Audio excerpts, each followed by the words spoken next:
Despite Uganda's push for investment-led growth, the cost for many workers is far too high.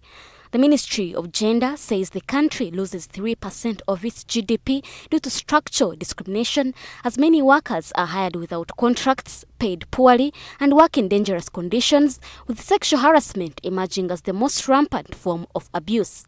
There is a research that was done by SEATINI in Kalangala, in one of the palm oil companies.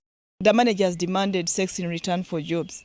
But also the ones that got lucky and entered the labor market and got the jobs, they had to sustain those jobs still through sex.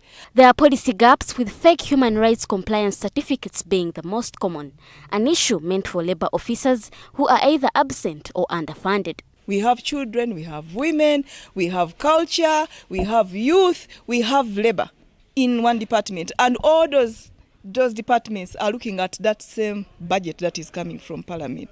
Now, because of that limited funding has really has contributed to weak enforcement mechanisms. In the 2 years back, there are some districts that didn't even have labor officers, and yet there were investments going on, there were business going on there, they were employing people. We engaged the commissioner.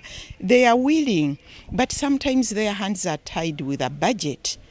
Because, for example, if there is no budget for labor officers, because ideally each sub-county should have a labor officer to address those issues. So the spirit is willing, but there is no money. Although Uganda has employment and labor laws, the Ministry of Gender acknowledges existing loopholes. Efforts are underway to develop the Social Impact Assessment and Accountability Bill to promote responsible investment and protect workers' rights. Now we are looking at it with the Ministry of Justice and Constitutional Affairs, which looks at addressing some of these challenges. Some of the challenges I'm bringing up are not addressed anywhere in the law. Perhaps if passed, the new law could be a turning point, making it harder for investors to profit at the expense of human dignity. Rana Habwe, NTV Business.